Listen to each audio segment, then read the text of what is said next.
परम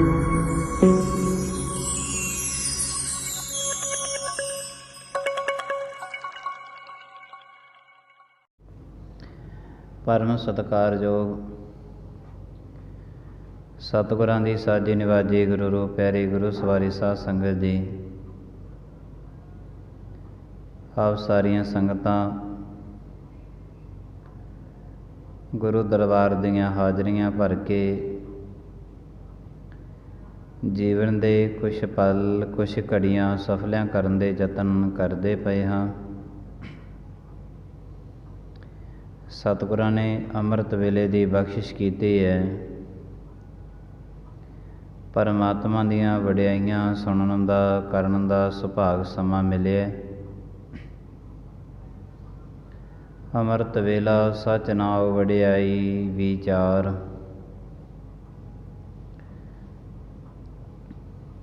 मनुख दा सारे दा सारा जीवन अपनी विचारधारा ते खड़ा है।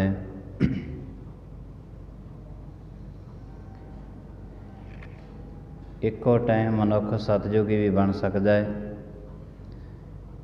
इक्को पल दे विच मनुख कलयुगी भी बन सकता है। सिख होना, जैन होना, बौद्ध होना, ये सारी मनुख दी विचारधारा ते ही गल खड़ी है। मनुख दी विचारधारा ही इहदे जीवन नूं बहुत अगाहां लैके चली जाती है। अगरवाइज जे मनुख दे विचार माड़े होवन ते इहनूं इहदे जीवन नूं बहुत पिछां लैके चले जाते ने।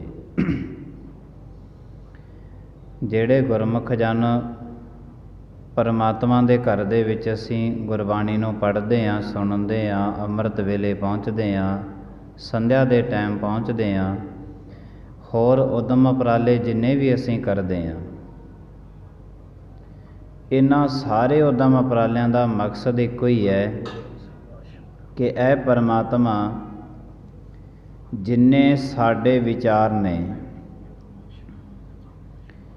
उन्हां विचारां नूं मुख रख के असी अपना जीवन जिहड़ा है ये बहुता सौखा नहीं कढ सकते।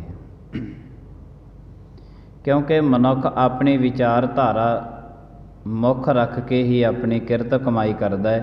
बहुती किरत कमाई करता है तो मनुख सौखा नहीं है, औखा है, दुखी है। मनुख अपनी विचारधारा नूं मुख रख के अपना घर मकान बनाउंदा है, फिर भी घर मकान बना के भी अत्यंत दुखी है। अपनी विचारधारा मुख रख के जिन्ने समाजिक काम ने, जिन्ने परिवारक इहदियां जिम्मेवारियां ने, ये सारे दे सारे कर्म ये अपनी विचारधारा दे नाल करदा है। और ये जिन्ने भी कर्म कर रहे है ये सारे दे सारे कर्म करदा भी है सुखां दा मारा, पर मिलदे दुख ने। सुख मांगत दुख आगे आवे, सौ सुख हम हो ना मांगया भावै। तो जिन्ना कुछ भी ये मनुख अपने आप कर रहे है वो सारे दे सारे कर्म इनू दुखी करते हैं। ਜਿਹੜੇ ਮਨੁੱਖ परमात्मा ਕੋਲੇ ਪਹੁੰਚਦੇ ਨੇ तो साडा पहुँचण ਦਾ मकसद है कि ਇਹ परमात्मा जिन्ना कुछ भी असीं अपनी विचारधारा मुख रख के कर्म करते हैं, इन्हां कर्मां दे विचों ते सानू सुख नहीं लभ्या। की कहना कोई दो पल दे सुख मिल गए होण, वो भी दुखां दे विच तब्दील हो गए। जिन्ने कर्म असीं अपनी विचारधारा रख के करते हैं सारे कर्मां दे विच असीं दुखी हुंदे हां। साडा मेन पॉइंट मकसद है पहला कि परमात्मा जो कुछ असीं कर रहे हैं अपनी विचारधारा दे नाल, ये सारे दे सारे असीं दुखी हाँ। जिन्ने कर्म करते हैं। पहला पॉइंट तो साडा ये है कि अपनी विचारधारा असी छड्ड देनी है। अपने विचार छड्ड देने ने, क्योंकि साडे विचार कोई बहुते चंगे नहीं है। जे अपने विचारां धार दे नाल ही मनुख सौखा हुंदा ते सारे मनुखां ने सौखे होना सी, पर ऐसा नहीं है। पहला पॉइंट है परमात्मा दे घर विच आउण दा कि जिन्ने भी साडे विचारधारा ने इन्हां नूं असीं परमात्मा तेरे घर दे विच आके छड्ड दित्ता है। इन्हां दे नाल असीं सुखी नहीं हो सके। जद असीं गुरु साहिब जी महाराज नूं नमस्कार करते हैं ना, हथ जोड़ते हैं परमात्मा दे अग्गेों, ऐ परमात्मा आप जियां ने महान किरपा कीती है, दर्शन बख्शे ने। फिर उस तो उपरंत मनुख जिहड़ा है परमात्मा नूं नमस्कार करदा है, भाव अपना जिहड़ा सीस है ये परमात्मा दे अगे झुका दिंदा है।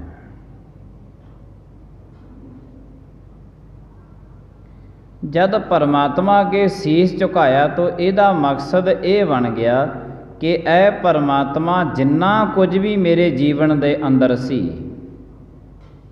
जिन्ना कुछ भी मेरे जीवन दे अंदर सी, ते मैं वो सारे दा सारा जीवन तुहानू अर्पण कर दिता, तुहाडे अगे सीस झुका दिता।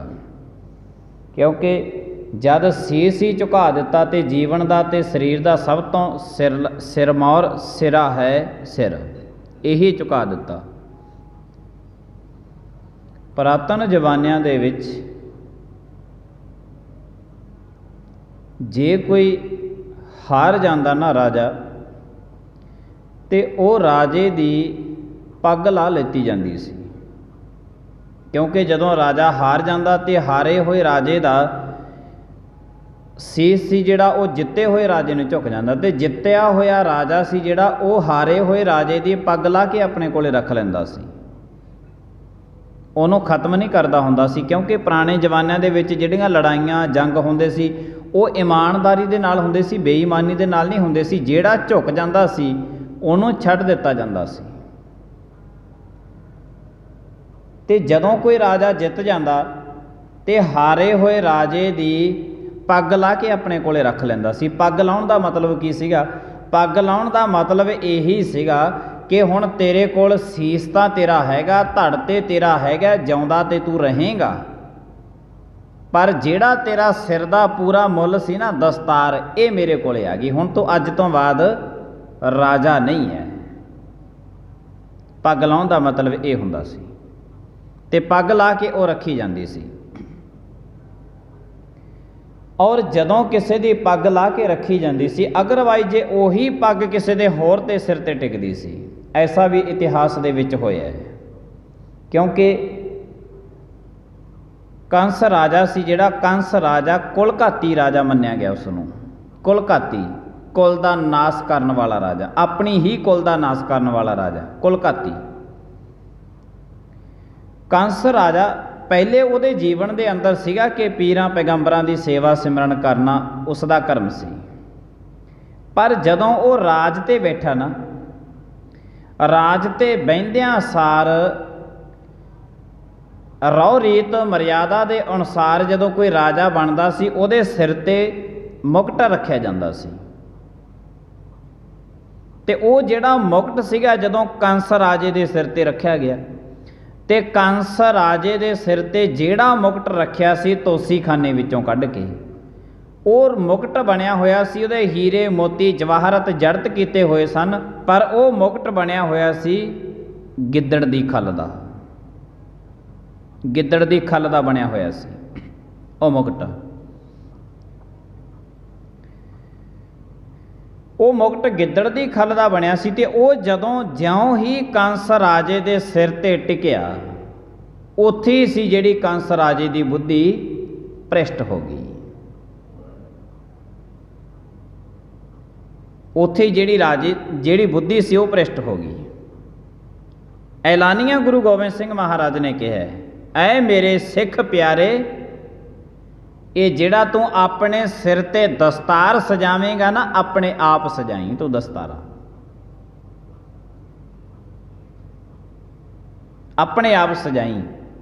ਔਰ ਇੱਥੋਂ ਤੱਕ ਹਦਾਇਤਾਂ ਕੀਤੀਆਂ, ਜੇ ਤੈਨੂੰ 5 ਪਿਆਰਿਆਂ ਦੇ ਦਰਸ਼ਨ ਨਾ ਹੋਵਨ, 2 ਦੇ ਨਾ ਹੋਣ, 1 ਦੇ ਵੀ ਨਾ ਹੋਵਨ, ਤੂੰ ਆਪਣੇ ਸੀਸ ਤੇ ਦਸਤਾਰ ਸਜਾ ਕੇ ਪੂਰਾ ਬਾਣਾ ਪਾ ਕੇ ਸੀਸੇ ਦੇ ਵਿੱਚ ਜਦ ਮੁਖੜਾ ਦੇਖੇ ਨਾ, ਸਾਖਸ਼ਾਤ ਗੁਰੂ ਗੋਬਿੰਦ ਸਿੰਘ ਮਹਾਰਾਜ ਕਹਿੰਦੇ ਤੈਨੂੰ ਮੇਰੇ ਦਰਸ਼ਨ ਹੋਣਗੇ। ਪਰ ਇਹ ਕਰਮ ਤੂੰ ਆਪ ਕਰਨਾ ਹੈ। ਜਿਹੜੇ ਪੁਰਾਣੇ ਜ਼ਮਾਨਿਆਂ ਦੇ ਵਿੱਚ ਜਿਹੜੀ ਮਰਿਆਦਾ ਰੱਖੀ ਜਾਂਦੀ ਹੁੰਦੀ ਸੀ, ਉਹ ਮਰਿਆਦਾ ਰੱਖੀ ਜਾਂਦੀ ਹੁੰਦੀ ਸੀ, ਦੂਜੇ ਨੂੰ ਪਦਵੀ ਦਿੰਦਾ ਹੁੰਦਾ ਸੀ। ਗੁਰੂ ਗੋਬਿੰਦ ਸਿੰਘ ਜੀ ਮਹਾਰਾਜ ਜੀਆਂ ਨੇ ਇਹ ਕਰ ਦਿੱਤਾ ਕਿ ਐ ਗੁਰਮੁਖ ਸੱਜਣਾ, ਜਿਹੜੀ ਤੂੰ ਬਾਣੀ ਪੜ੍ਹਨੀ ਹੈ, ਇਹ ਸਿੱਖ ਤੇ ਸਿੱਖ ਕੇ ਖੁਦ ਇਸ ਨੂੰ ਪੜ੍ਹਨੀ ਕਰ, ਖੁਦ ਗਿਆਨ ਲੈ ਪਰਮਾਤਮਾ ਤੋਂ। ਗੁਰਬਾਣੀ ਨੂੰ ਪੜ੍ਹ, ਗੁਰਬਾਣੀ ਨੂੰ ਸਿੱਖ, ਇਹਨੂੰ ਖੁਦ ਗਿਆਨ ਲੈ, ਤੂੰ ਆਪ ਗਿਆਨ ਲੈ। ਔਰ ਜਿੰਨਾ ਵੀ ਤਾਣਾ ਬਾਣਾ ਆਪਣੇ ਸਰੀਰ ਤੇ ਪਾਉਣਾ ਹੈ, ਉਹ ਤੂੰ ਆਸ ਨਾ ਰੱਖੀ ਕਿ ਮੈਂ ਕਿਸੇ ਦਾ ਆਪਣੇ ਘਰ ਦੇ ਵਿੱਚ ਚੀਜ਼ ਲੈ ਕੇ ਆਉਣੀ ਹੈ, ਜਿਹਨੂੰ ਗੁਰੂ ਨਾਨਕ ਦੇਵ ਸਾਹਿਬ ਜੀ ਮਹਾਰਾਜ ਜੀਆਂ ਨੇ ਪਰਾਇਆ ਹੱਕ ਕਿਹਾ ਹੈ। ਕਿ ਤੂੰ ਆਸ ਨਾ ਰੱਖੀ ਕਿ ਕਿਸੇ ਦੀ ਚੀਜ਼ ਮੇਰੇ ਸਿਰ ਤੇ ਪਹਿਨੀ ਜਾਵੇ, ਜਾਂ ਕਿਸੇ ਦੇ ਵਸਤਰ ਮੈਂ ਆਪਣੇ ਸਰੀਰ ਤੇ ਪਹਿਨਾਂ। ਹਾਂ, ਤੈਨੂੰ ਇਹੋ ਜਿਹਾ ਬਣਾਇਆ ਹੈ ਕਿ ਜੇ ਲੋੜ ਪਵੇ ਤਾਂ ਆਪਣੇ ਸਰੀਰ ਦੇ ਵਸਤਰ ਉਤਾਰ ਕੇ ਤੂੰ ਕਿਸੇ ਦੀ ਜਾਨ ਬਚਾ ਦੀ। ਐਲਾਨੀਆ ਸਿੱਖ ਨੂੰ ਗੁਰੂ ਗੋਬਿੰਦ ਸਿੰਘ ਮਹਾਰਾਜ ਨੇ ਸਭ ਬਣਾਇਆ ਹੈ।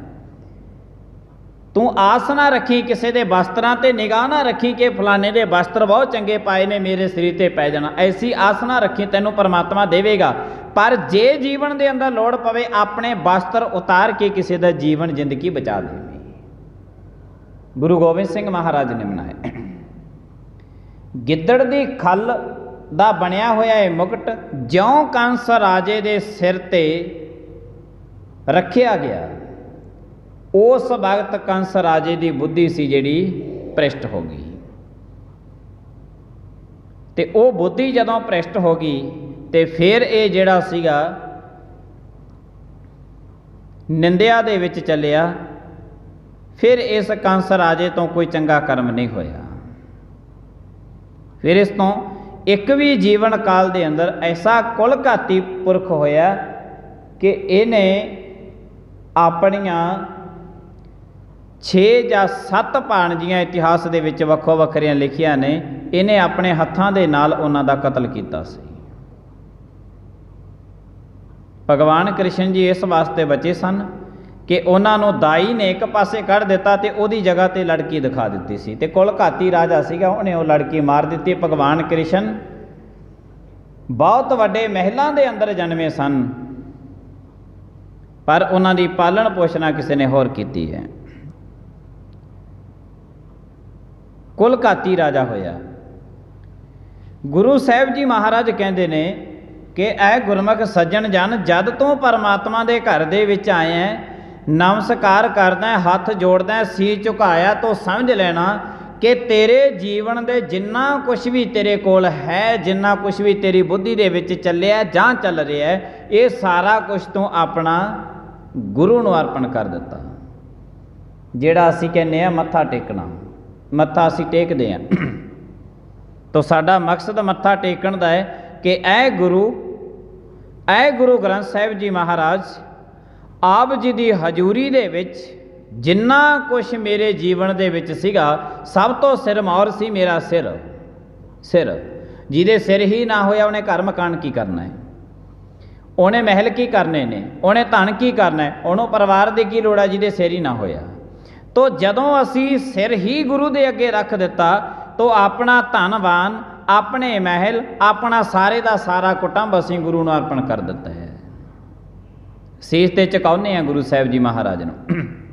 ਐ ਪਰਮਾਤਮਾ, ਜੋ ਕੁਛ ਮੇਰੇ ਕੋਲ ਸੀ ਉਹ ਸਭ ਕੁਛ ਮੈਂ ਆਪ ਜੀ ਦੇ ਅੱਗੇ ਅਰਪਣ ਕਰ ਦਿੱਤਾ ਹੈ, ਅੱਗਿਓਂ ਅਰਪਣ ਕਰ ਦਿੱਤਾ ਹੈ। ਆਪ ਜੀ ਦੀ ਹਜ਼ੂਰੀ ਅੰਦਰ ਹਜ਼ੂਰੀ ਮੰਨੀ ਜਾਂਦੀ ਹੈ। ਜਦੋਂ ਗੁਰੂ ਗੋਬਿੰਦ ਸਿੰਘ ਜੀ ਮਹਾਰਾਜ ਦਾ ਦੀਵਾਨ ਸਜਦਾ ਸੀ ਨਾ, ਉਹ ਦੀਵਾਨ ਸਜਦੇ ਦੇ ਵਿੱਚ ਗੁਰੂ ਗੋਬਿੰਦ ਸਿੰਘ ਮਹਾਰਾਜ ਜੀਆਂ ਦੇ ਦੋਨੇ ਪਾਸੇ ਤੇ ਦੋ ਹਜੂਰੀਏ ਸਿੰਘ ਖੜੇ ਹੁੰਦੇ ਸਨ। ਉਹਨਾਂ ਨੂੰ ਹਜੂਰੀਏ ਸਿੰਘ ਕਹਿੰਦੇ ਸਨ। ਹਜੂਰੀ ਦੇ ਵਿੱਚ ਖੜਨਾ, ਹਜੂਰੀ ਵਿੱਚ ਕਿ ਦੋ ਸਿੰਘ ਨੇ ਜਿਹੜੇ ਇਹ ਗੁਰੂ ਗੋਬਿੰਦ ਸਿੰਘ ਮਹਾਰਾਜ ਦੀ ਹਜੂਰੀ ਵਿੱਚ ਖੜੇ ਨੇ।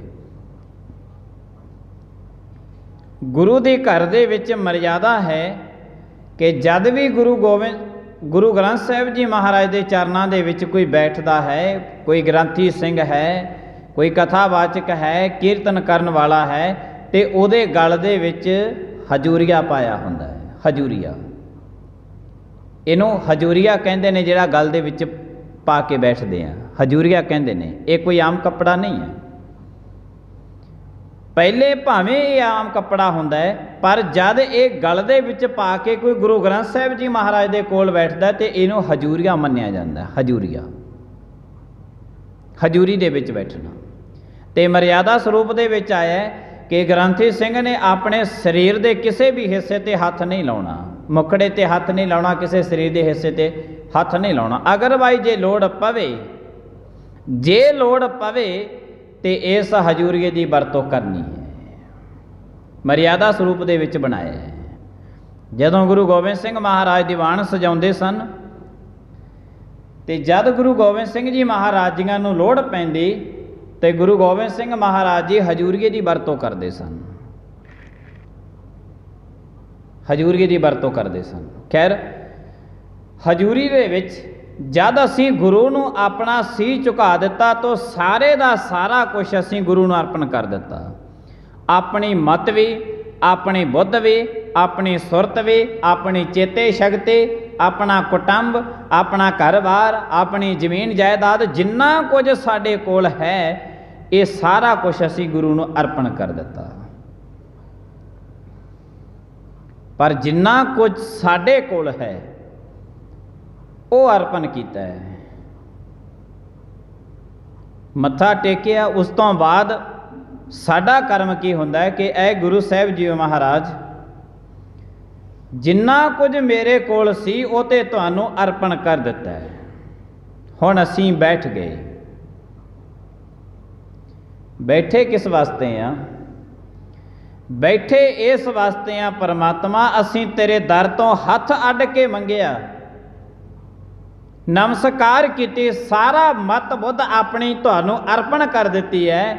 ਐ ਗੁਰੂ ਪਰਮਾਤਮਾ, ਅਸੀਂ ਤੇਰੇ ਦਰ ਤੇ ਇਸ ਵਾਸਤੇ ਬੈਠੇ ਹਾਂ ਕਿ ਜਿਹੜੀ ਹੁਣ ਤੇਰੀ ਮਤ ਹੈ ਪਰਮਾਤਮਾ, ਉਹ ਸਾਨੂੰ ਬਖਸ਼ ਦੇ ਤੂੰ। ਗੁਰ ਕੀ ਮਤ ਤੂੰ ਲੇਹ ਇਆਨੇ, ਭਗਤ ਬਿਨਾ ਬਾਹੁ ਡੂਬੇ ਸਿਆਨੇ। ਐ ਗੁਰੂ, ਜਿਹੜੀ ਤੁਹਾਡੀ ਮਤ ਹੈ ਉਹ ਮਤ ਹੁਣ ਤੁਸੀਂ ਸਾਨੂੰ ਦੇ ਦਿਓ, ਕਿਉਂਕਿ ਆਪਣੀ ਜਿਹੜੀ ਮਤ ਸੀ, ਜੋ ਕੁਝ ਸਾਡੇ ਕੋਲ ਸੀ, ਇਹ ਤੇ ਸਾਰਾ ਕੁਝ ਅਸੀਂ ਤੁਹਾਨੂੰ ਅਰਪਣ ਕਰ ਦਿੱਤਾ ਹੈ। ਇਹ ਤੇ ਸਾਰਾ ਕੁਝ ਅਸੀਂ ਤੁਹਾਨੂੰ ਅਰਪਣ ਕਰ ਦਿੱਤਾ ਹੈ। ਪਰ ਹੁਣ ਤੁਸੀਂ ਆਪਣੀ ਸਮਤ ਬਖਸ਼ੋ। ਤੇ ਜਦੋਂ ਗੁਰੂ ਸਾਹਿਬ ਜੀ ਮਹਾਰਾਜ ਜੀਆਂ ਦੇ ਐਸਾ ਗੁਰਮੁਖ ਪਿਆਰਾ ਕੋਈ ਅਰਦਾਸ ਬੇਨਤੀ ਕਰਕੇ ਬੈਠ ਜਾਂਦਾ ਹੈ ਗੁਰੂ ਦੀ ਹਜ਼ੂਰੀ ਦੇ ਵਿੱਚ, ਤੇ ਪਰਮਾਤਮਾ ਐਸੀ ਬਖਸ਼ਿਸ਼ ਕਰਦੇ ਨੇ ਕਿ ਉਹਦੇ ਸਾਰੇ ਦੇ ਸਾਰੇ ਗੁਨਾਹਾਂ ਨੂੰ ਮਾਫ ਕਰ ਦਿੰਦੇ ਨੇ। ਪਰਮਾਤਮਾ ਉਹਦੀ ਝੋਲੀ ਦੇ ਵਿੱਚ ਆਪਣੀ ਮੱਤ ਪਾ ਦਿੰਦੇ ਨੇ। ਪਰ ਪਰਮਾਤਮਾ ਉਹਦੀ ਆਪਣੀ ਮੱਤ ਪਾਉਂਦੇ ਨੇ ਜਦ ਆਪਣੀ ਮੱਤ ਬੰਦਾ ਪਰਮਾਤਮਾ ਦੇ ਘਰ ਵਿੱਚ ਛੱਡ ਦੇਵੇ। ਤੇ ਜਦ ਆਪਣੀ ਮੱਤ ਪਰਮਾਤਮਾ ਦੇ ਘਰ ਦੇ ਵਿੱਚ ਕੋਈ ਛੱਡ ਦੇਵੇ ਤਾਂ ਫਿਰ ਤੂੰ, ਗੁਰੂ ਸਾਹਿਬ ਜੀ ਮਹਾਰਾਜ ਕਹਿੰਦੇ, ਫਿਰ ਤੈਨੂੰ ਗੁਰੂ ਦੀ ਮੱਤ ਮਿਲ ਜਾਵੇਗੀ, ਉਹਦੀ ਫਿਰ ਤੈਨੂੰ ਪ੍ਰਾਪਤੀ ਹੋਵੇਗੀ। ਜਦ ਗੁਰੂ ਦੀ ਮੱਤ ਦੀ ਪ੍ਰਾਪਤੀ ਹੋਈ, ਫਿਰ ਤੈਨੂੰ ਇਹ ਸਮਾਜ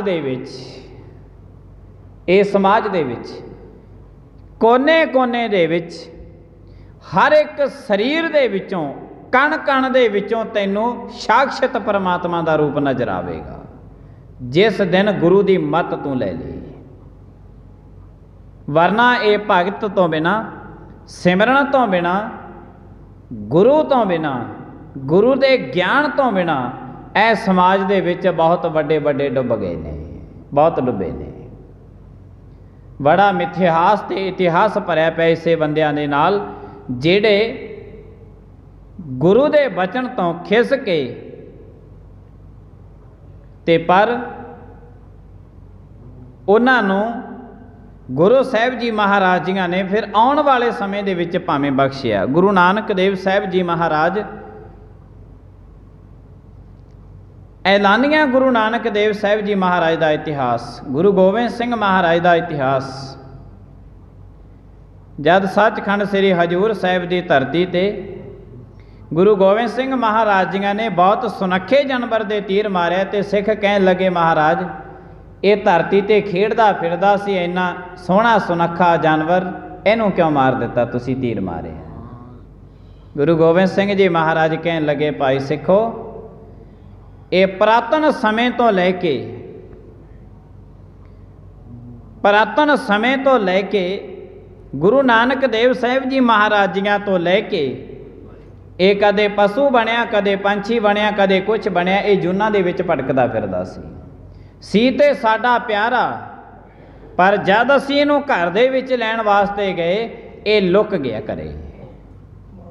ਘਰੇ ਲੁਕ ਗਿਆ। ਗੁਰੂ ਨਾਨਕ ਮਹਾਰਾਜ ਜੀ ਲੈਣ ਵਾਸਤੇ ਗਏ, ਆਪਣੇ ਪਿਆਰੇ ਨੂੰ ਲੁਕੋ ਦਿੱਤਾ। ਘਰ ਵਾਲੀ ਨੇ ਕਹਿਣ ਲੱਗੀ, ਇਹ ਫਕੀਰ ਨੇ, ਤੁਸੀਂ ਆਪਣਾ ਕੁਟੁੰਬ ਕਿਵੇਂ ਪਾਲੋਗੇ, ਤੁਹਾਨੂੰ ਨਾਲ ਲੈ ਜਾਣਗੇ, ਲੁਕ ਜਾਓ।